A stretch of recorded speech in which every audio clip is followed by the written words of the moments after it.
A Hora da Verdade. Episódio 3. Jack, o Estripador. A história que você não conheceu. É provável que você já conheça a história de Jack, o Estripador.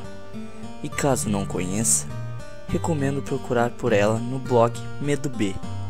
Só que não é da história que já conhecemos que falarei hoje, e sim sobre o lado que foi ignorado. 5 vítimas oficiais, todas com características semelhantes e nenhum culpado.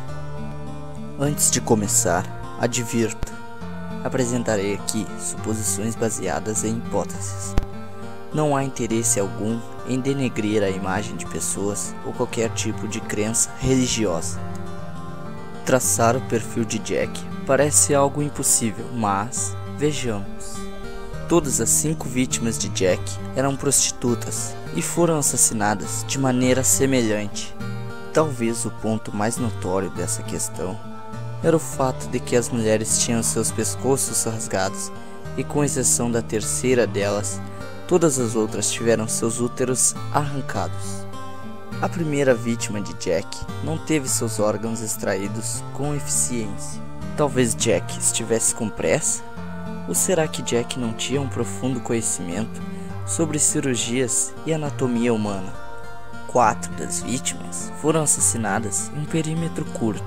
A pouca distância entre uma vítima e outra pode ser notada nas imagens. E mesmo a sua 5ª vítima, a única que estava mais longe do que a área habitual onde ocorriam os crimes, não pode ser considerada como longe, não se levarmos em conta o tamanho de Londres e se também observarmos que essa vítima foi a única assassinada em sua própria residência. Agora veja a indicação de ponto A nas imagens. É sobre esse local que vou falar agora. Crispin Street, Londres, ano 1867, 62 anos antes da primeira vítima de Jack. O reverendo Daniel Gilbert terminava de inaugurar um anexo para acolher pessoas de ruas e principalmente prostitutas e crianças. O local e o seu projeto ficaram conhecidos como The Night Refuge e funcionava como um albergue noturno que recebia ajuda de voluntários e também de algumas freiras. Mary Ignatius Sherrington era uma delas. Começou no albergue em 1862 e ficou por lá até a sua morte em 1912. O maior erro cometido nas investigações da época foi o de ignorar o abrigo. Nunca foi feita uma pesquisa profunda para saber se as prostitutas assassinadas frequentaram o albergue noturno, o que era possível, visto que elas sempre estavam por ali e que essa era a missão do abrigo, ou seja, acolher prostitutas e pessoas de rua. Jack sempre foi discreto, só que você já parou para pensar que talvez Jack não fosse o estripador, e sim a estripadora. Pior ainda, quem sabe os estripadores no plural. Quem você acha que realmente foi Jack? Um médico? Um cara se divertindo? Ou quem sabe, alguém que odiava mulheres? Nenhum desses. A maneira com que as vítimas eram mortas é típica de rituais macabros. Gargantas cortadas, órgãos arrancados, tudo isso tem um sentido filosófico. Como eu disse anteriormente, a primeira vítima teve diversos cortes e tentativa de extração de órgãos irregulares, deixando claro que não é obra de nenhum doutor cirurgião profissional.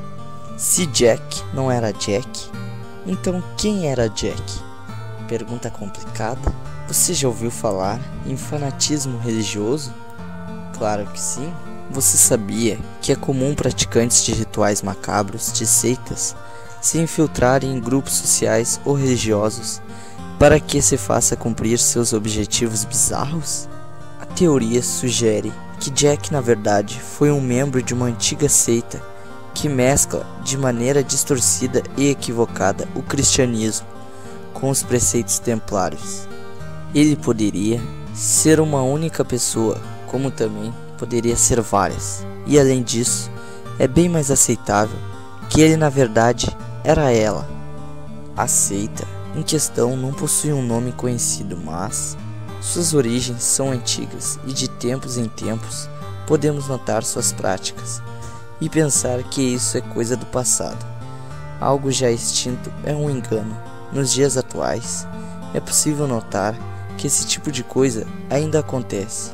Por exemplo, procure pelos nomes Bárbara Skrolova e Klara Mauerova. Essas duas mulheres da Tchecoslováquia eram seguidoras de um grupo chamado Movimento do Graal e foram condenadas por canibalismo.